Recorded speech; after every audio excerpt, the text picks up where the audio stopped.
Hello and welcome to the Fischer Random channel on YouTube. As the name implies, this channel is dedicated to Fischer Random chess, which is also known as chess960. In this video I'm going to give a brief introduction into the game and talk in high level terms about the origins and some of the rules of the game. In future videos I'll go into one or two of the more complicated areas in more detail. This is just really an appetizer to get you familiar with some of the basics of the game.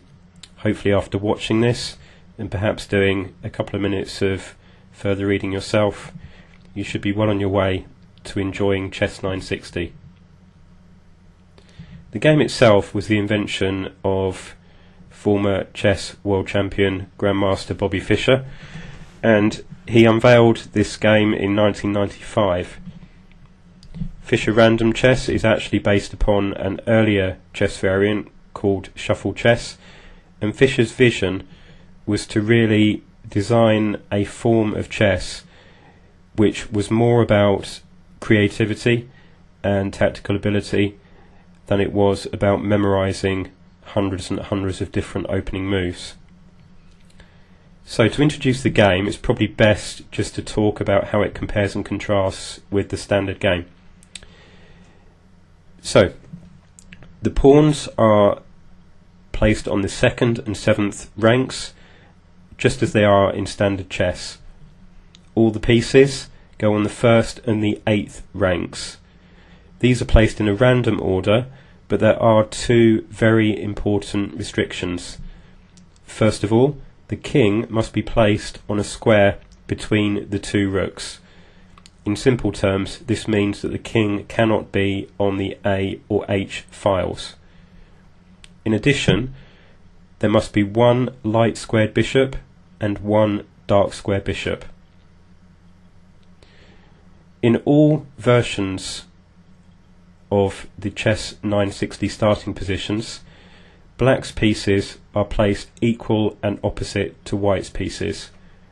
They're an exact mirror image.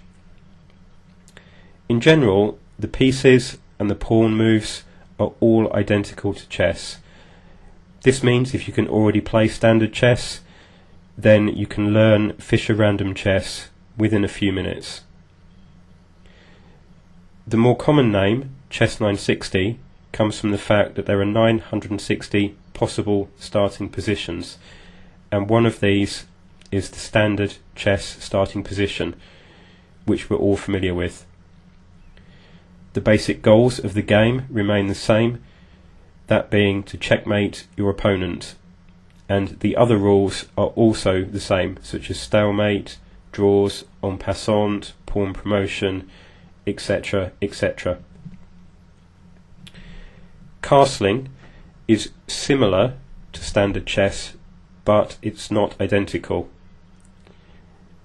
The same rules apply regarding castling rights.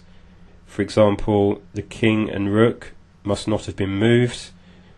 The castling process must be unimpeded in terms of all the other pieces being out of the way, and the king itself cannot castle out of check or castle through check. Castling is the one thing that probably requires more information than this introduction video will give.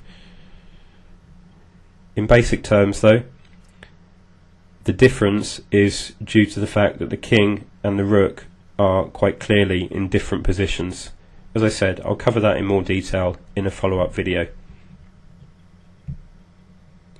So, let's take a look at an actual starting position in Fischer Random.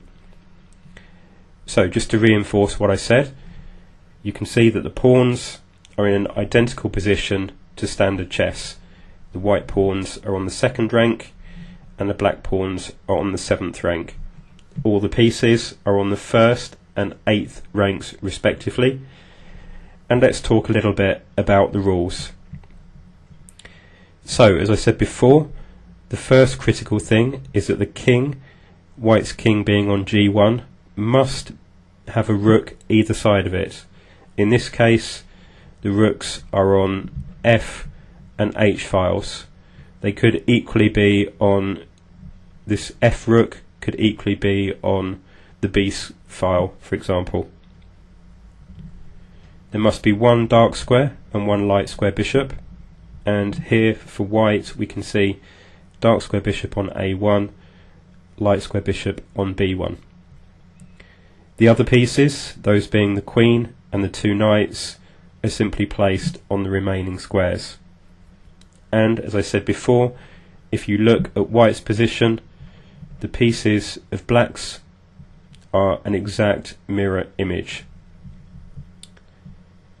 So, some general rules in terms of principles of 960.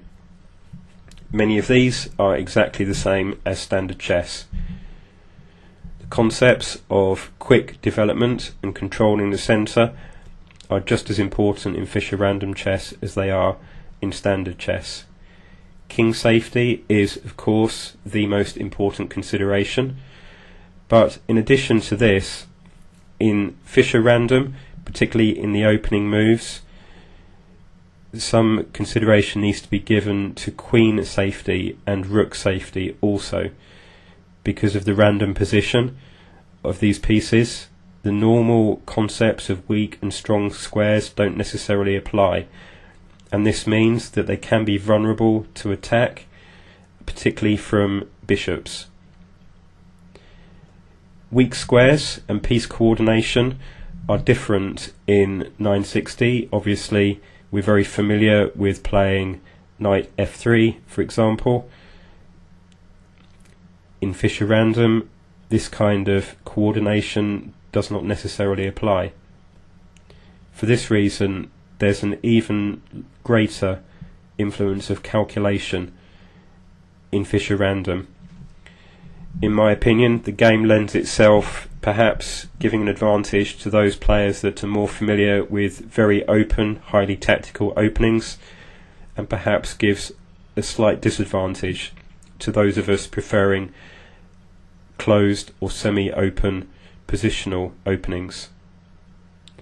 As I said earlier, board vision and being aware of piece coordination is absolutely critical, and believe you me, after playing a couple of games, you'll see that particularly in the short term, bishops can be even more devastating in Fischer Random than they can in standard chess. So, as I said, the purpose of this video is purely to give a short introduction into the game. In the next video, I'll talk more about castling and castling rights.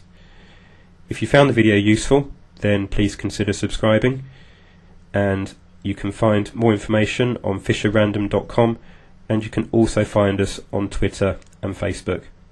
Many thanks for your time, and I'll talk to you soon.